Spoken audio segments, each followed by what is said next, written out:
purpose of this march is to reclaim South Africa. The purpose of this march is to give South African people a voice.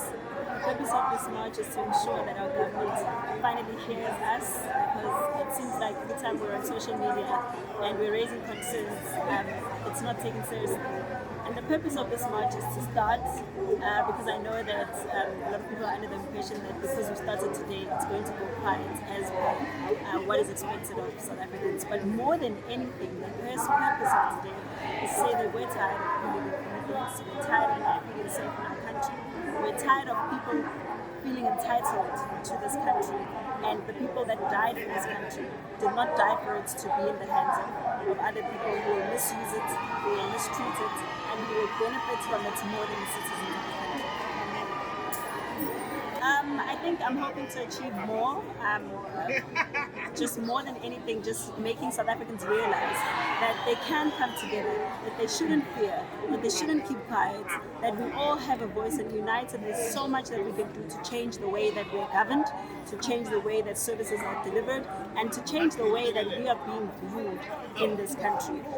There's a lot of things that are said in terms of the law of this country favors other people, but the law can always be taken on.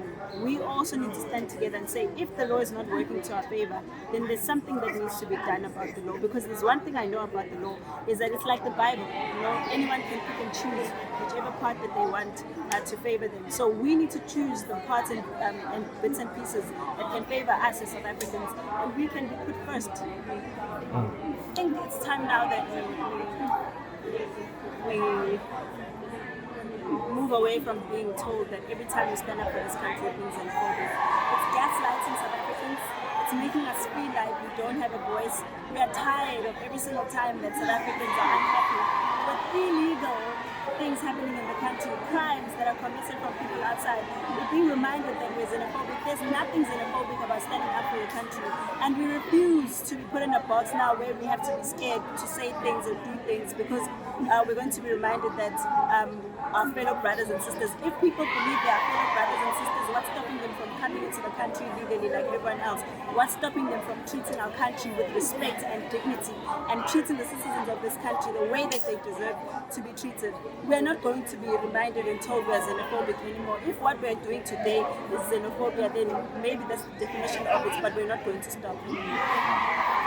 So we're happy with the statement from the police minister, but we know that it doesn't end with the statements, because as we're handing a memorandum today, we have given a timeline of 30 days, because we'd like to find out after 30 days what is the response, because it's good to have something written and said and acknowledged, but we want to see action.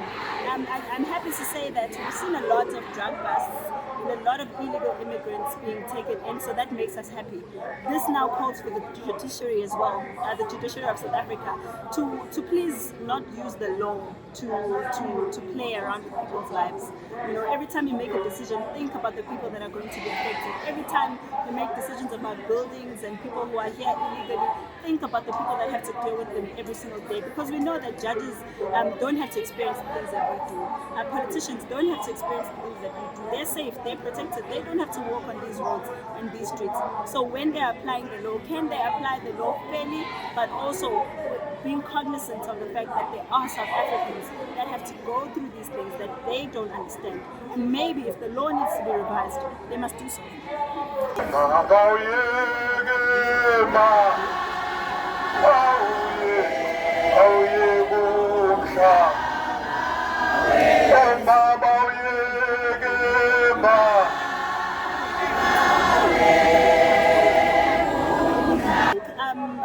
Radio is a tool that I've used for a long time to touch people's lives, to get into what's going on in their lives, to be a part of the people. So for the longest time, I've known what people are going through when it comes to illegal immigration, and I know that sometimes the things that they say don't even affect me. But at the end of the day, I am in touch with the people.